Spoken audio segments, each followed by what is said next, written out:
If there's one thing I'd love to see the MASL do a better job of at the end of the year, it's evaluate defender when it comes to MASL Defender of the Year, because a lot of times that is judged solely by people looking at a blocked shot statistic that is kept very inconsistently around the league. You need to Right. look beyond that. You need to be looking at who is shutting down whom, who is able to, on a 1v1 basis, take things down, who is calm under pressure.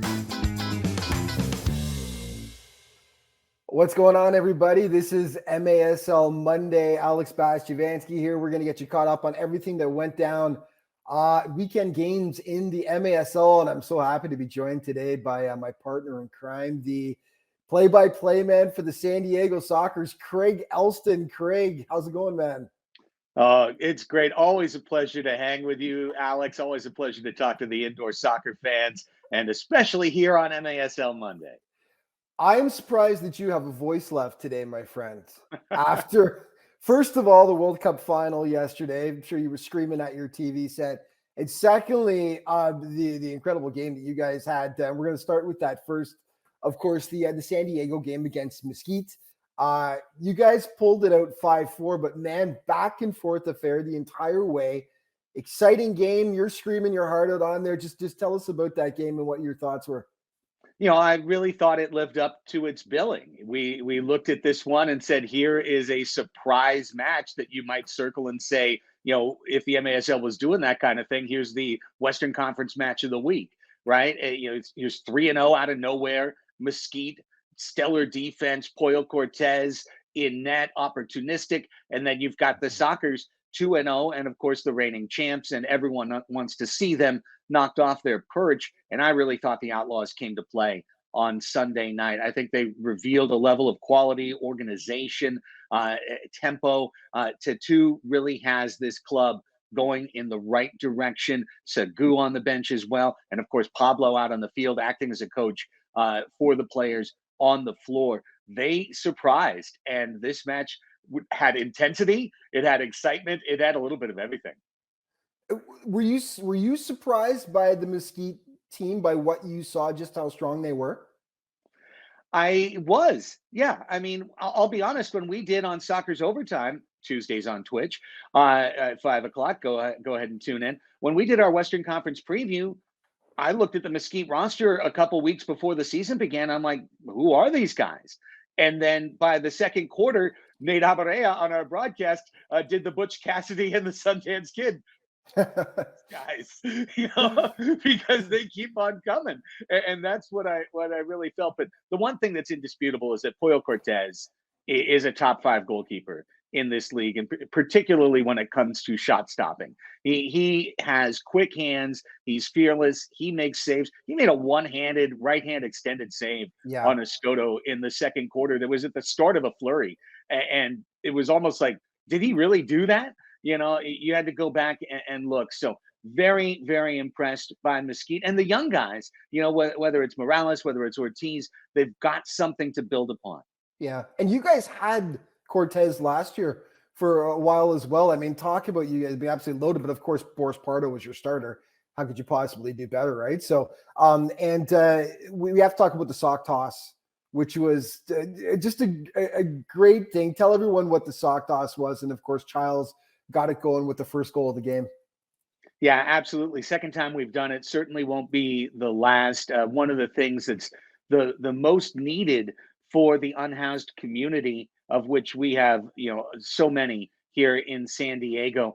It's the very basic necessities, things like socks and underwear. And so we asked the fans to come in on Sunday with at least one new pair of socks or underwear and have it ready to toss. And then when the Sockers score their first goal, throw them out on the field. We collected them all. We got 2 big barrels full of socks, which are then distributed. We've got a couple of different partners, San Diego Rescue Mission, Crisis House here locally, to get them out to the unhoused community. It's something that is really cool and fun, and also great for our local area. Great for the local area, great by the Sockers organization to make stuff like that happen. And we've got to talk about, this is the first time we chatted, of course, since you guys won your second straight title, 16th overall, if I'm correct on that one, for this organization. Yes, just year after year, the Sockers continue to produce.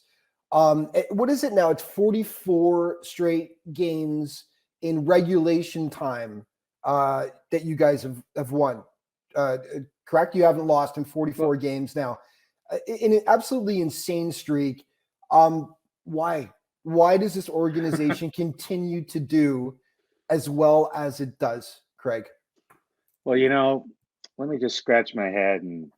By the way, nice haircut. I was meaning to point that out. Let me see if I can figure that out. Let me see if I can figure that out for a second. Well, the Sockers, they are quality at all levels, Alex, and I think the thing about this club is that they have the ability to beat you on a night when they are not at their best in major aspects of the game. The last two matches, Tavoy Morgan, a first-team All-League player, hasn't notched a point. The power play has been struggling. The finish has been off. The Sockers are in what we call the near miss machine, which we've seen many times early in seasons where the guys, especially adjusting to Pechanga Arena, which is a different field than our practice field. It is very, very different. And the ball bounces differently, and it's more true, and it leads to more first-time touches that you just don't get the opportunity to do on a more choppy field. At practice, there's this adjustment period, and yet the defense is there. The goalkeeping is there. And when you've got these two things in place on a regular basis, I think you are always going to be in the game. And then you've got veteran leadership. You've got guys who know how to do it, combined with now the experience of back-to-back championships. Yeah, and balanced scoring, like you talked about Tavoy's totals so far. And I think you guys are +5 in goal differential. You guys, it's a balanced scoring approach that you guys have got right now. You've got 3 guys with 4 points. 4 guys with 3 points, spread across the board, as opposed to some teams that are more top heavy with the guys they've got leading the way. Balanced approach. And the other thing I want to bring up is, of course, we're talking about that tradition of success and over the years and stuff. We've got to talk about Phil and picking up his 200th career win. Last week it was 6 titles he's won with you guys. You want to talk about success within an organization. The coach is one of the guys it starts with, and he's just one of the greats, isn't he? Yeah, it starts with the man who sets the tempo, sets the culture, and signs the paychecks, Phil Salvaggio. He has instilled a culture of togetherness on this team that allows it to withstand any rocking of the boat that exists. Yeah, now 201 wins against 43 losses between regulation and overtime for Phil Salvaggio, and 6 championships across the PASL and MASL. And he's up to 132 MASL wins now. So it won't be too much longer before we're talking about 200 league wins for the great Phil Salvaggio. Yeah, this team, they've got togetherness. Before we move on from you guys, one more question I want to ask you, which I think is pertinent. We all know about the Childs and the Morgans and the Pardos. So many superstars on this team. Who's one unsung guy on this team that maybe we don't talk about, that doesn't get all the headlines, but you feel is so important to the Sockers? Absolutely, but I have to give you 2. The first is Mitchell Cardenas. Mitchell Cardenas is the #1 on-ball defender for the San Diego Sockers. And if there's one thing I'd love to see the MASL do a better job of at the end of the year, it's evaluate defender when it comes to MASL Defender of the Year, because a lot of times that is judged solely by people looking at a blocked shot statistic that is kept very inconsistently around the league. You need to look beyond that. You need to be looking at who is shutting down whom, who is able to, on a 1v1 basis, take things down, who is calm under pressure, blocking shots off the line, as opposed to just blocking a random shot. And that's Mitchell Cardenas. And the other is Cesar Cerda, because Cesar Cerda is both one of the fiercest defenders who belies his size, but also a player who just has the knack to come up at the most clutch time with the play offensively that helps lift the Sockers. He won the 2021 Ron Newman Cup with the mini game goal, and he came through again with an OT game winner to start this season at home. Cerda, as clutch as they come. The defenders, keep an eye on the defenders. That's where this team has its backbone. Just a reminder, of course, everyone. We post the highlights on MASL TV on YouTube, but to really get a sense, obviously, of what you're talking about, Craig, the defenders don't make the highlight reel, and we can watch, people can log on to Twitch, watch the MASL on Twitch. Games are live. You can also catch the archive, watch those games from start to finish, and really get a sense, obviously, of the defenders and how well of a job they do in the MASL. Because so many goals being scored in the MASL, that's what we show on highlights. That's what you're getting. You're getting some big saves by the goalies, but you're getting the goals, but not as much defender content, of course, because it's not sexy, and everyone wants to see goals. Watch those games on Twitch from start to finish, and get a better sense of that. Let's talk about some other games that went down. Let's talk about in the East. The Wave in the comments, 9-7, man oh man, Milwaukee up 6-1 at one point. Ultimately, St. Louis starts the comeback in the third quarter. They get it back to 7-7 before the Wave finally pull it out. But some anxious moments for Milwaukee there. They didn't quite keep their foot on the gas pedal, did they? No, they did not. And this rivalry is the most intense in the MASL right now. We were just talking about San Diego and Mesquite and going, wow, one game and maybe we've got a rivalry. Now, in the West, it's well beyond established and it's well beyond personal for players like Derek Huffman and Nicolau Neto. And what's happening with these guys is obviously traipsing the borderline of sportsmanship, showmanship, and a little bit of absolute outrageousness, especially in some post-game commentary from Derek. But it's part of what adds the spice to this thing. It gets physical, it gets nasty. It's pretty legitimate, the hatred between these clubs, and you're really seeing home field prevail so far. And I kind of feel like that pattern's going to continue because with the intensity, I think the home crowd adds an edge. Absolutely. Alive and well, that rivalry. Derek Huffman, 3 goals, 1 assist, first star. Ian Bennett, we've got to bring up Ian now. Of course, he got another goal, 32-game goal streak now for Ian. He just continues to bring it game after game, year after year, doesn't he? 2-time defending MVP. I mean, he does. And it's quite remarkable because Ian Bennett, Craig Childs, from an age standpoint, these guys are the same age. They're like fine wine, man. They're like fine wine. Yeah. They just get better with age. We see that with a lot of guys. Leo Gibson as well. They know how to handle their body and they know what to do. Ian can't make all the runs that he used to make for all 60 minutes, but he can make the right run at the right time and still have that burst. And I tell you what, one of the great ambassadors of the game and one of the greatest scorers, especially from the midfield, that's ever played. From the Hammer, Hamilton, Ontario, my fellow Canadian. I had to get that in Ian, in case you're watching there. He loves it when I do. Let's talk about the Heat and the Blast. Baltimore drops it to the Heat. Great on the Heat. Baltimore is going to be kicking itself, though, down the stretch on stuff like that. I think that's a game they expected to win.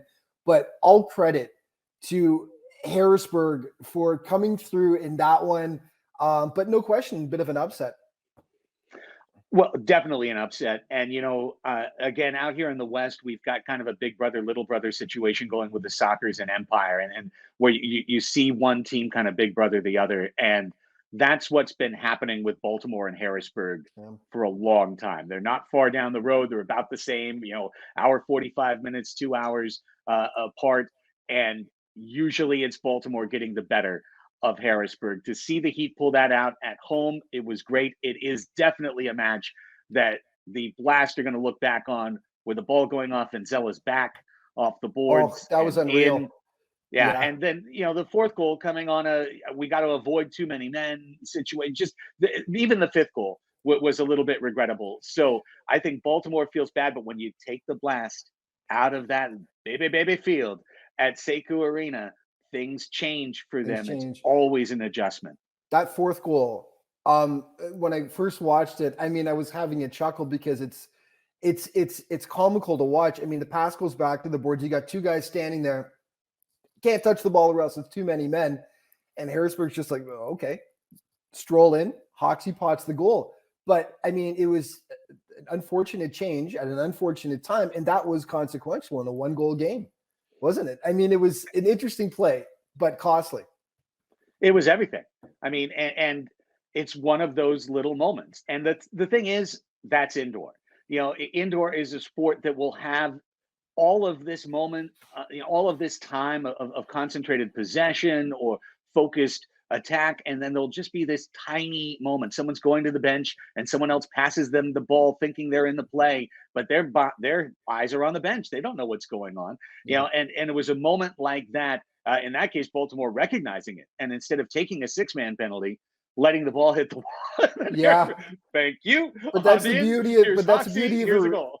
the beauty of arena soccer, right? It's the quick pace, and that's how fast things happen. One more quick point: Roque continues to be on another level. Another 2 goals. I mean, the good and the bad here. Number one, he's one of the front runners for MVP this year. The way he's playing, he's pulling that team along. But on the flip side of that, he's accounted for 50% of their goals so far this year. And you don't want that kind of balance, right? You got to get more guys stepping up and putting the ball in the net. For Baltimore, it's Roque Gonzalez. He was brought over as the new big gun at forward, brought home from Utica, after coming up from Mexico. And I think it takes a while to get integrated into playing small field soccer on a regular basis. I think Roque Gonzalez is going to step up. For now, though, just great to see Roque healthy and delivering. Absolutely. And we should mention for Baltimore, big trip coming up. Only 2 games for this upcoming week in the MASL, and it's Baltimore and Florida. I mean, that obviously a tough road trip for Florida. They get to have some sun and sand, right before Christmas, which is a good thing, but going to be a tough one. Of course, everyone can watch those games live on Twitch, but 2 tough games for the Blast coming up, Craig. Absolutely. And, Florida is the cream of the East. There's just no question about it. I think that they are a team that is not being talked about right now because they've only played 2 games. And so their 2 games, 2 wins, 6 points still sits in the middle of the standings table because other people have, multiple extra matches on the record. But Florida looks good, and that's going to be a tough game for Baltimore. No question about it. Let's move to the West real quick. We've got to mention Empire breaks the streak that went back into last season. I believe it stretched over 12 games. It did, Craig, and they finally snap that streak, taking down the Sidekicks. Your little brothers, as you like to say, the Empire Strikers with your rivalry, but big sigh of relief for them. It was sad to watch them crashing out of the playoffs last year in that final week, but just talk about the relief they must be feeling right now, finally breaking that streak. 100%. And it took some changes as well. I was stunned to turn up at Pechanga Arena Sunday afternoon and see Mohamed Ndiaye playing for the Empire Jets on D2 and Armando Tello on D2. And, these are guys they brought in as free agents from the East to try and build up Empire Strikers. But Jimmy Nordberg had to strip down to go to Dallas and finally get that win, kind of get back to basics. The real key here, Adrian Perez. He is back in the lineup, back from MLS. How long will he be here? Will outdoor be beckoning once again? I'm sure it will. But to see him come back to indoor, score 2 goals, help get them a win in Dallas, that was huge. And I just want to see more of this for the MASL. I want to see more partnership. I want to see more outdoor players take advantage of the opportunity to hone their skill in the winter by coming into the arena. Yeah, absolutely. We're going to move it along here. The Battle of Mexico returns. The first encounter between the Flash and the Savage. Of course, it had to go to overtime. Of course, it was everything that we thought it was going to be. But the overtime winner from Cortez. Did you catch the game? Did you manage to check out some of the stuff? I mean, what an amazing game, and looking forward to those squads clashing over the course of the season. Oh, that little balloon chip Monterrey scored for, I think, their 6th goal over Berna was the most artistic, or one of the most artistic goals of the season so far. I talk about Baltimore, Chihuahua, pinball soccer, right? Market Sport, the Corner Sport Arena. I don't know if you caught the flashing ribbon lights that they have now across the roof and across the glass. I scrolled, so I did not, but no. Spectacular. It's completely unlike anything I've seen, honestly, in the sport. So I think you have to have like an epilepsy warning to just go to Corner Sport Arena to take in a match. Should be a disclaimer. Absolutely. Yeah, strobes and flashing lights could cause distress. It's incredible. The atmosphere is incredible. The match was incredible. And Monterrey, I knew it. Like, here, this team is back. And in our Western Conference preview, I'm like, this is going to, Monterrey, Chihuahua, these are the teams Sockers have to look out for. And then they went out and lost their first match and only had one goal and really didn't look like anything. I said, what's up with Monterrey? How shocking was that game? I mean, it was. Kudos to Mesquite, because now we're realizing just how strong Mesquite was. That's exactly holding that right. Monterrey team to one goal. And now Monterrey goes out 10-8. Monterrey goes out the next week and beats Tacoma 10-3, right? So yeah, it's something else. And just one thing you mentioned there, of course, the atmosphere in Chihuahua. I mean, especially those playoff games last season and the one that you had there. And I mean, just off the charts. Those Mexicans fans are so passionate. Love seeing it. Yes. We're going to, we're almost out of time. We're going to bring up two things here. Number one, it's got to be mentioned, Steve Zungul getting into the U.S. Soccer Hall of Fame. And he was just an absolute legend in indoor soccer. And he played for the New York Arrows back in the day. He also played for the Golden Bay Earthquakes, the Sockers, and the Tacoma Stars as well. This guy, Michael Lewis, wrote a fantastic article everyone should check out on MASL on the league website. But his point totals, where the heck did I wrote them down? Okay. So 1,242 career points in 455 games. One season in 81-82, he scored 103 goals and 60 assists for 163 points. It's tough for me to even, I had to double check that to make sure that I had that correct. Those numbers are absolutely mind-blowing, Craig. I mean, it fully deserved him getting inducted into the U.S. Soccer Hall of Fame. Yeah, he is an indoor soccer Hall of Fame. He is a soccer Hall of Famer. He was one of the great players in Yugoslavian outdoor history and led his club, Hajduk Split, to 4 consecutive championships. And the reason he didn't appear in the World Cup is he did not serve a stint in the Yugoslav People's Army.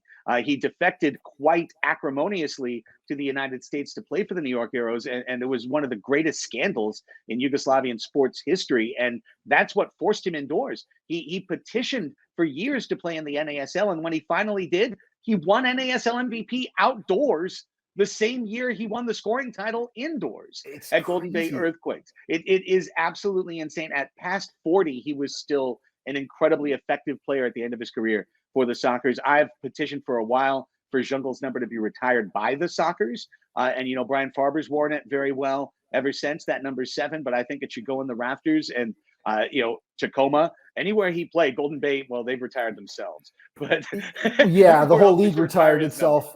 But I mean, it's worth mentioning the NASL MVP in 1984 as well, after leading the league with 20 goals in 24 contests. I mean, yeah, so great for him to get in there. And let's touch on one more thing before we head. Of course, the World Cup yesterday, the final, Argentina, France. I'll give you my thoughts in a second. I just want to get yours. I thought the MLS Cup this year that went 3-3 into penalties and Gareth Bale scored in the 122nd minute, that was the greatest final I had witnessed, and at MLS level. And then the World Cup final comes along, and every single element of that match was sublime. And moments of controversy, moments of brilliance, moments of error, and in the end, a shootout to remember in penalties. Argentina, viva Argentina! But I tell you what, I think the whole sport of soccer was elevated by that match. It was. I think it was the best game that I've ever seen. Certainly with stakes that high. And we can say, we'd watch the club game sometime or something like that. That was maybe had a little bit more, but with those players and at that level, I mean, with the ultimate prize on the line, just mind-blowing stuff. And I last week I made my prediction. I said my head goes with France. I had my heart going with Croatia because I'm part Croatian. And I typically in the World Cup, if it's not Canada, this year is the first time I had in 36 years to go for Canada. It's normally for one of my backgrounds. I sort of have to do that. My heart has actually always been, it's interesting. Since I was a little kid with Argentina, and I'll just tell a quick story as to why. And I was laughing with my dad about this yesterday after they won in 78. And I'm dating myself by saying this here. I was 4 years old. My dad worked with the Canadian Broadcasting Corporation, and he was in Argentina for the month covering the World Cup as a reporter. And so he came back after a month, and I still remember, so I can remember when I was 4 years old, I remember him coming home and giving me present after present I had my little Argentina jersey, little Argentina soccer ball, program records, Argentina 78 records in Spanish with all the Argentina songs that I memorized every single song in Spanish when I was 4 years old. So anyone who was Spanish would see this little kid going, what the heck is this kid doing? I would know every song in perfect Spanish. I had no idea what the words meant, but I memorized all of it. So Argentina always just was in 86, with Maradona. And then, so they've always held a special place in my heart. And I was talking to my dad on the phone yesterday, and he was laughing. He was saying, so he was with Dick Howard, who's a fairly well-known name in American soccer as well, in Rochester. And he became a Canadian broadcaster afterwards. My dad brought him down for his first broadcasting gig with him to Argentina.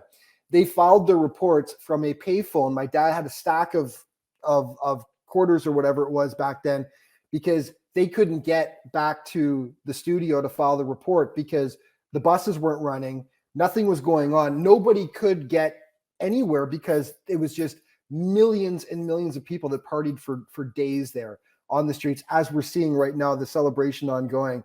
So he was relating stories about this yesterday. So I've always had a little bit of me, the Argentina experience in me, and I'm so happy for them and Messi, obviously, Yes. the legend, getting it. I mean, it was just one thing on that. I would say it was like a Hollywood storybook ending that even someone writing that story would be like, nah, this is, come on. But it really was a storybook ending, wasn't it?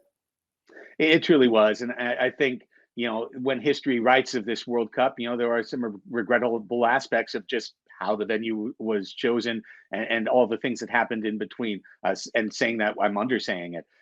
And yet it delivered the most sublime final I think anyone will remember for maybe their life. Yeah. And I mean, leaving everything off the field separated, which is tough to do, but just from a purely football soccer standpoint, I think the performances on the field were some of the best I've ever seen. But That's it, man. We're out of time. We've got a jet. But first of all, Merry Christmas to you, man. Have a great holiday season. And to you as well. Yeah, thanks. This is actually our last broadcast. We won't be on next week. First, a reminder to everyone to please like, rate, subscribe, comment in the section below. But we're signing off with saying a very Merry Christmas, Happy Holiday Season to everyone out there. Be safe. Have a wonderful time with your family. And no goal of the weekend? We're not going to do the goal of the week? We have to talk about the goal of the week really quick. Let's do that. What's your goal of the week?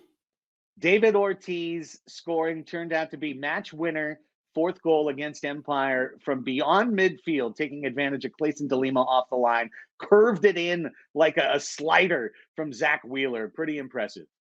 Thanks for reminding me, the host, about that, by the way, as I'm signing off, Craig. And I'll quickly, mine was from the Kansas City game. De Silva, Souza, Flores, tic-tac-toe, top shelf against St. Louis. Fantastic goal as well. It's always so tough to choose the goal of the week because there's just so many good ones to choose from. But glad you caught that, buddy. Thank you. And now, again, Merry Christmas. Our producer Phil Levanco's got a train to catch. That's why we gotta get going here. That's why I was doing that. But Merry Christmas to you. Merry Christmas to everyone watching. Happy holidays. And we will see everyone in the new year. Thanks for watching, everyone. We'll see you next time.